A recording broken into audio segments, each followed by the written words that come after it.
Hello, everybody. I just wanted to do this video before it got too late.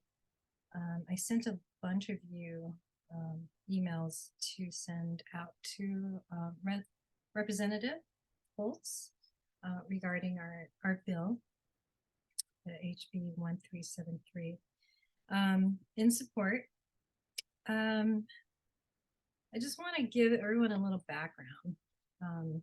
When I helped write the amended film tax bill in 2019, my other half, who's very experienced with writing bills because he writes bills all the time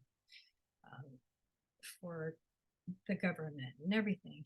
He deals with White House and the Pentagon and our military and everything. So he knows how politics work. And I just gave him the knowledge of how the film industry works with incentives and whatnot. I mean, even though we never had a cap before in Hawaii, we had so much filming going on, and it really benefited the entire state. I don't know why there's a cap now, but I'm just trying to help educate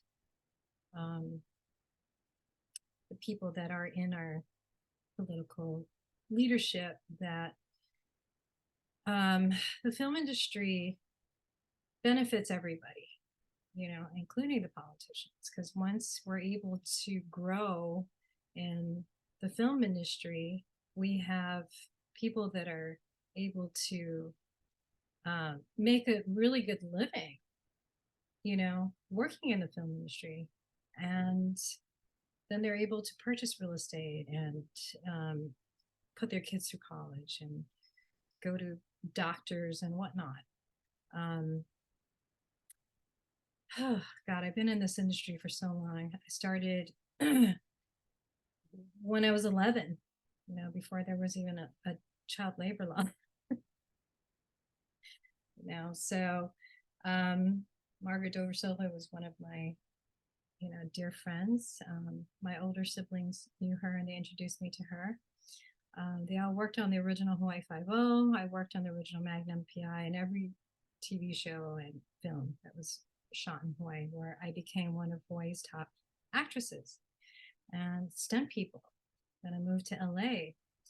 Long story short, what this film bill does is it's like, if you are an aspiring actor or crew, you don't have to move to the mainland, to make a decent living here.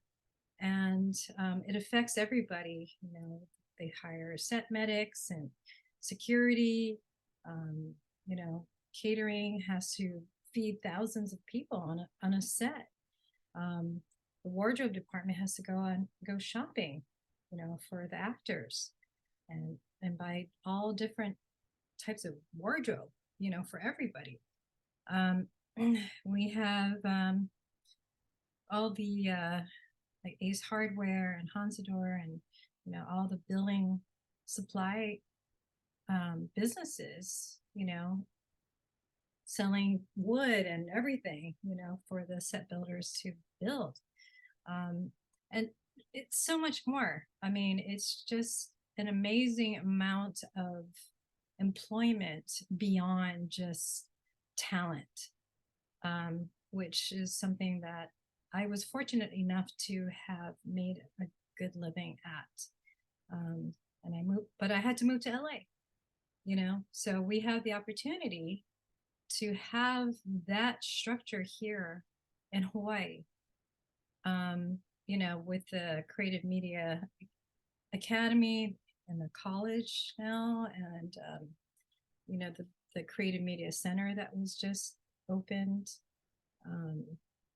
film studios that are planned to be built so we can grow our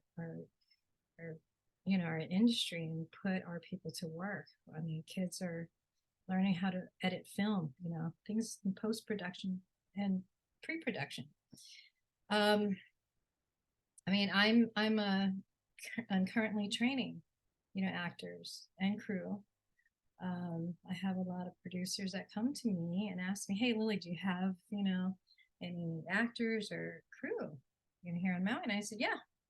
So everybody that I train, or I get word of, I always help to get them work. Um, I don't have to do that. I can just focus on real estate. I mean, a couple of years ago during the pandemic, when everybody was making, all the realtors were making a ton of money selling, you know, multiple homes to all these billionaires, that started coming in. I could have been focusing on that, but instead I was training, doing casting for these movies and TV shows, and helping put people to work that weren't working during the pandemic. So we couldn't really obviously rely on the tourism, you know, industry, agricultural, situation. Anyway, I I just really encourage everybody to write to Representative Daniel Holtz, to put this bill through, in conference and assign it.